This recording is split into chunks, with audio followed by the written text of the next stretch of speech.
अमावस्या और पूर्णिमा, दो बहनों की कथा। पौराणिक कथाओं के अनुसार एक राजा और एक रानी थी। उनके दो लड़कियां और दो लड़के थे। एक लड़की का नाम पूर्णिमा और दूसरी लड़की का नाम अमावस्या था। पूर्णिमा घर का सारा काम करती और भगवान की पूजा पाठ किया करती और गाय की सेवा भी करती थी। लेकिन अमावस्या ना तो घर का काम करती और ना ही भगवान की पूजा पाठ करती और ना ही गौ सेवा करती थी। फिर भी राजा और रानी अपने दोनों बेटों को अमावस्या को बहुत प्यार करते थे, लेकिन पूर्णिया से नफरत करते थे। राजा के दोनों लड़के और लड़कियां धीरे धीरे बड़े हो गए। राजा ने दोनों लड़कों का विवाह करवा दिया। इसके बाद रानी ने कहा कि दोनों लड़कियां भी विवाह के योग्य हो गई है, तो उनके लिए भी कहीं पर जाकर रिश्ता तय करके विवाह करवा दो। लेकिन अमावस्या का विवाह किसी बड़े घर में करना और पूर्णिमा को किसी गरीब घर में देना, क्योंकि पूर्णिमा को घर का काम करना और भगवान की पूजा पाठ करना और गाय की सेवा करना यही पसंद है। अब रानी ने राजा को दोनों बहनों का रिश्ता तय करने के लिए भेजा, तो राजा अपनी पड़ोसी राज्य की राजकुमार से अमावस्या की शादी का रिश्ता तय कर देते हैं और उसी गांव में एक गरीब लड़के से पूर्णिमा की शादी का रिश्ता तय कर देते हैं। राजा अपनी रानी को दोनों बहनों की शादी के रिश्ते के बारे में बताते हैं, तो रानी अब सोचती है कि पूर्णिमा की भगवान कैसे मदद करते हैं, क्योंकि यह पूजा पाठ बहुत करती है और गाय की सेवा भी करती है। लेकिन पूर्णिमा के भाई और भौजाई पूर्णिमा से बहुत प्यार करते थे। पूर्णिमा उनका घर के काम में हाथ बटाती थी और अमावस्या उन पर अपना रोब जमाती थी। राजा इसके कुछ दिनों बाद ही उनका विवाह करवा देते हैं और जब राजा और रानी उन दोनों लड़कियों को विदाई देते हैं, तब अमावस्या को विदाई के समय बहुत सारी धन दौलत देते हैं और पूर्णिमा को कुछ भी नहीं देती है। इसके बाद दोनों बहनें अपने अपने ससुराल चली गई। अब एक दिन अमावस्या ने अपने घर शिव चर्चा रखी, जिसमें उसने पूरे गांव वालों को अपने घर बुलाया, लेकिन पूर्णिमा को नहीं। जब गांव की औरत की अमावस्या की यहाँ जा रही थी, तब पूर्णिमा अपने दरवाजे के बाहर बैठी हुई थी। तो उन औरतों ने पूर्णिमा से कहा कि तुम्हारी बहन की शिव चर्चा है, तुम नहीं चलोगे क्या? पूर्णिमा ने कहा, मुझे तो बुलाया ही नहीं, मैं कैसे चल सकती हूँ? औरतों ने कहा, नहीं कहा बुलाया नहीं तो क्या हुआ, वहाँ तो भगवान की शिव चर्चा है, तुम चलो हमारे साथ। पूर्णिमा उन औरतों की बात मानकर उनके साथ चली जाती है। जब अमावस्या की नजर पूर्णिमा पर पड़ी, तो अमावस्या ने गुस्से में आकर पूर्णिमा से कहा, तू यहाँ कैसे चली आई? तुम्हें तो मैंने बुलाया ही नहीं। खैर कोई बात नहीं, तुम आ ही गई हो तो चुपचाप बैठे रहना, इधर उधर मत घूमना। इस तरह से अमावस्या की पूर्णिमा की गरीबी का मजाक उड़ाया। अमावस्या की यह बातें सुनकर पूर्णिमा की आंखों की धारा बहने लगी और भगवान शिव से हाथ जोड़कर पूर्णिमा मन ही मन विनती करने लगी है, हे भगवान, क्या पूजा पाठ करना, घर का काम करना और गौ सेवा करना ये गलत है? आखिर मेरा कसूर क्या है? आप कब कृपा करेंगी मुझ पर? पूर्णिमा बारंबार भगवान से यही कहती रही। जीतने में शिव चर्चा पूरी हो गई। अब अमावस्या भगवान का प्रसाद बांटने लगी, तो उसने सबको भगवान का प्रसाद दिया, लेकिन पूर्णिमा को नहीं दिया। पूर्णिमा बिना प्रसाद के ही घर लौटने लगी, तो रास्ते में उसने सोचा कि बच्चे प्रसाद मांगेंगे तो मैं उन्हें क्या कहूँगी। उसने सोचा कि मैं अपने मायके अपने भाई और भौजाई के यहाँ जाऊंगी और वहाँ से बच्चों के लिए कुछ लेकर आऊंगी। ऐसा सोचते हुए वह अपने घर आ गई और उसने अपने पति और बच्चों से कहा कि मैं अपनी मायके जा रही हूँ। उन्होंने कहा ठीक है, और पूर्णिमा मायके के लिए रवाना हो गई। चलते चलते एक चबूतरा था जिस पर तुलसी का पौधा लगा हुआ था और उसे चबूतरे पर एक बूढ़ी औरत बैठी हुई थी। वह और कोई नहीं, साक्षात तुलसी माँ थी। उस बूढ़ी औरत ने पूर्णिमा से कहा, बेटी तुम कौन हो और कहाँ जा रही हो? तो पूर्णिमा ने अपना परिचय दिया, तो उस बूढ़ी औरत ने पूर्णिमा से कहा, ये तुलसी का पौधा सूख रहा है, इसमें थोड़ा पानी डाल दो और इस चबूतरे की थोड़ी साफ सफाई कर दो, जिससे थोड़ी ठंडक मिलेगी। पूर्णिमा ने कहा ठीक है माँ जी। उसने तुलसी में पानी डाला, चबूतरे की साफ सफाई की और उस बूढ़ी औरत को भी नहला दिया और उसके पैर दबाए और कहा, और क्या काम है माँ जी? उसने कहा, कुछ नहीं, अब तुम जाओ और वापस आते समय मुझसे मिलकर जाना। पूर्णिमा ने कहा ठीक है माँ जी, और वहाँ से रवाना हुई। तो चलते चलते आगे एक शिव मंदिर आया। वहाँ पर भी एक बूढ़े बाबा मिले। जो चबूतरे पर बैठे हुए थे वह कोई और नहीं साक्षात भगवान महादेव थे। उन्होंने पूर्णिमा से कहा, बेटी तुम कौन हो और कहाँ जा रही हो? पूर्णिमा ने अपना परिचय दिया। फिर उसे बूढ़े बाबा ने पूर्णिमा से कहा, इस चबूतरे और इस मंदिर की साफ सफाई कर दो बेटी। पूर्णिमा ने कहा, ठीक है बाबा। और उसने चबूतरे और मंदिर की साफ सफाई की और पूजा पाठ की और उसे छोटे बाबा को भी नहला दिया और कहा, और क्या काम है बाबा? उसे बूढ़े बाबा ने कहा, और कुछ नहीं बेटी, अब तुम जाओ और वापस आते समय मुझसे मिलकर जाना। पूर्णिमा ने कहा, ठीक है बाबा, और वहाँ से रवाना हुई। और चलते चलते उसे काली माँ का मंदिर मिला। वहाँ भी एक बूढ़ी औरत चबूतरे पर बैठी हुई थी। उस बूढ़ी औरत ने पूर्णिमा से कहा, तुम कौन हो बेटी और कहाँ जा रही हो? पूर्णिमा ने अपना परिचय दिया। तब उस बूढ़ी माँ ने पूर्णिमा से कहा कि बेटी यहाँ सब पूजा पाठ करने तो आती है, लेकिन मंदिर की साफ सफाई कोई नहीं करता है, इसलिए इस छोटी और मंदिर की साफ सफाई कर दो।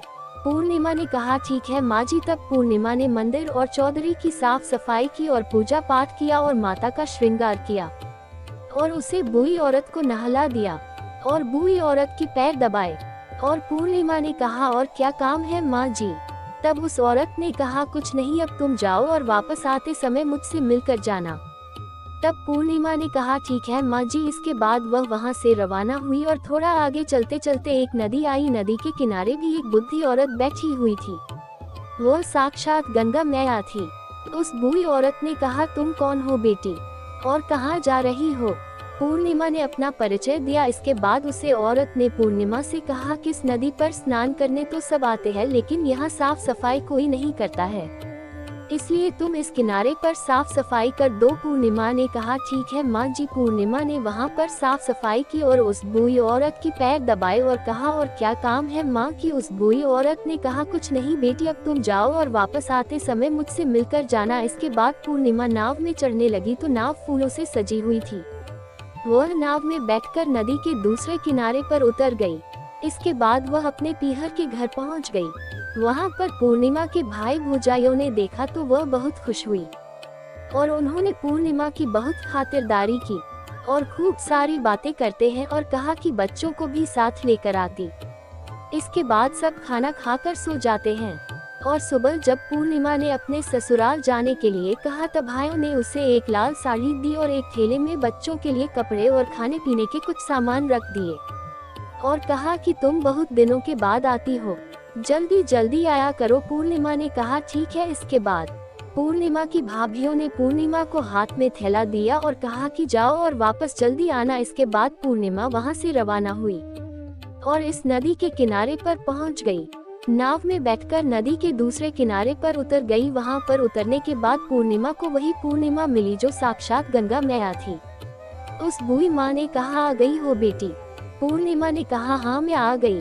उस बूढ़ी माँ ने पूर्णिमा को एक थैला दिया और कहा कि इसे तुम अपने घर ले जाकर ही खोलना। पूर्णिमा ने कहा ठीक है माँ जी। अब पूर्णिमा के पास 2 थैले हो गए। उन्हें लेकर वहां से रवाना हुई। पूर्णिमा अब आगे चली तो वही काली माँ का मंदिर आया। वहाँ भी काली माँ बूढ़ी माँ के रूप में बैठी हुई थी। उसने कहा, आ गई बेटी? पूर्णिमा ने कहा, माँ जी मैं आ गई। तो काली माँ ने भी एक थैला दिया और कहा कि इसे घर ले जाकर ही खोलना। पूर्णिमा ने कहा ठीक है माँ जी। और पूर्णिमा के पास 3 थैले हो गए। पूर्णिमा ने एक थैला सर पर लिया और एक एक हाथ में ले लिया और वहां से रवाना हुई और आगे चली तो आगे वही भगवान शिव का मंदिर आया। वहां पर भगवान शिव भोले बाबा के रूप में बैठे हुए थे। तो उन्होंने कहा, बेटी आ गई? तो पूर्णिमा ने कहा, हाँ बाबा मैं आ गई। तो भोले बाबा ने भी पूर्णिमा को एक थैला दिया और कहा कि इसे अपने घर ले जाकर ही खोलना। पूर्णिमा ने कहा ठीक है बाबा। अब पूर्णिमा के पास 4 थैले हो गए। अब भला वह अकेली 4 थैले को कैसे ले जा सकती थी, इसलिए उसने पुरानी साड़ी निकाली और उन 4 थैलों को साड़ी में इकट्ठा बांध लिया। और अब पूर्णिमा वहां से रवाना हुई और थोड़ा आगे चली तो वही तुलसी माँ बूढ़ी औरत के रूप में बैठी हुई मिली। उसने पूर्णिमा से कहा, आ गई हो बेटी? तो पूर्णिमा ने कहा, हाँ माँ जी मैं आ गई। तो तुलसी माँ ने भी पूर्णिमा को एक थैला दिया और कहा कि इसे घर ले जाकर ही खोलना। पूर्णिमा ने कहा ठीक है माँ जी। अब पूर्णिमा के पास 5 थैले हो गए। पूर्णिमा वहां से रवाना हुई और सीधे अपने घर आ गई। पूर्णिमा ने थैलों को नीचे रखा और सबसे पहले अपनी मायके का थैला खोलकर देखने लगी, तो उसमें बच्चों के लिए अच्छे अच्छे कपड़े और बच्चों की खाने पीने की चीज और कुछ गहने थे। पूर्णिमा ने अपने बच्चों को नए नए कपड़े दिए और खाने पीने की चीज दी, तो बच्चे बहुत खुश हुए। अब पूर्णिमा ने दूसरा थैला खोला जो उसे गंगा माँ ने दिया था। उसमें सोना और चांदी भरा हुआ था। अब पूर्णिमा ने तीसरा थैला खोला जो उसे काली माँ ने दिया था। उसमें 16 श्रृंगार का सामान भरा हुआ था। अब पूर्णिमा ने चौथा थैला खोला जो भगवान शिव ने उसे दिया था। उसमें धन संपत्ति और वह सारी खुशियाँ भरी हुई थी। अब पूर्णिमा ने पांचवा थैला खोला जो इस तुलसी माँ ने दिया था। उसमें चावल, दाल और 7 प्रकार का दान भरा हुआ था। अब पूर्णिमा के घर में किसी भी चीज की कमी नहीं थी और उसका घर धन धान्य से परिपूर्ण हो गया। अब पूर्णिमा और उसका परिवार खुशी खुशी रहने लगा।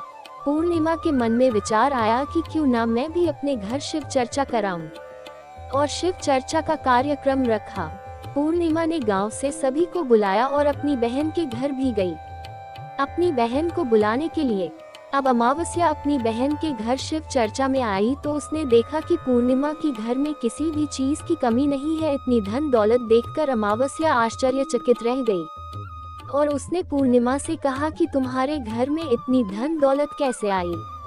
पूर्णिमा ने कहा, देखो बहन, तुमने शिव चर्चा रखी और उसमें मुझे नहीं बुलाया, तो भी मैं बिन बुलाए तुम्हारे घर आई और तुमने भगवान का प्रसाद तक मुझे नहीं दिया और तुमने मेरी गरीबी का मजाक भी उड़ाया। उसके बाद में जब अपने घर आ रही थी तो रास्ते में मेरे मन में विचार आया कि घर पर बच्चे जब प्रसाद मांगेंगे तो उन्हें मैं क्या कहूँगी। इसलिए मैंने सोचा कि मैं अपने मायके जाऊंगी और मैं अपने मायके चली गई और जो कुछ भी घटना हुई वह सब अमावस्या को बता दी। तब अमावस्या ने पूर्णिमा कहा कि तुम भी मुझे प्रसाद मत दो और मुझे डांटो।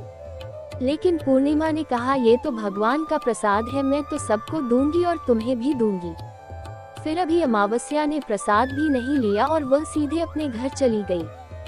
घर जाकर अपने बच्चों से कहकर वह अपने मायके जाने के लिए रवाना हो गई। चलते चलते रास्ते में वही तुलसी माँ मिली जो चबूतरे पर बूढ़ी माँ का रूप धारण करके बैठी हुई थी। फिर बूढ़ी माँ ने अमावस्या से कहा, बेटी तुम कौन हो और कहाँ जा रही हो? ये तुलसी का पौधा सूख रहा है, इसमें थोड़ा सा पानी डाल दो और इस चबूतरे की साफ सफाई कर दो।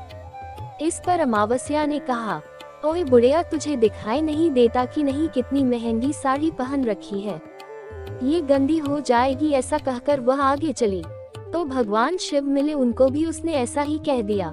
उसके बाद आगे चली तो काली माँ मिली, काली माँ को भी उसने ऐसा ही कह दिया। उसके बाद आगे चली तो गंगा मैया मिली, गंगा मैया को भी उसने ऐसा ही कह दिया। इसके बाद वह नाव में बैठने लगी तो नाव में फूलों की जगह कांटे थे जो उसके पैरों में चुभ गए और वह दूसरे किनारे पर उतरकर वह अपनी मायके चली गई। जब वहां उसकी भौजाइयों ने देखा तो कहा, काम की ना काज की, 2.5 शेर अनाज की, ये भला कहाँ से आ गई? अब आ ही गई है तो ठीक है। पूर्णिमा तो काम में हाथ बताती थी, यह कोई कम तो करेगी नहीं। अब उन्होंने खाना बनाया और खाना खाकर सो गए।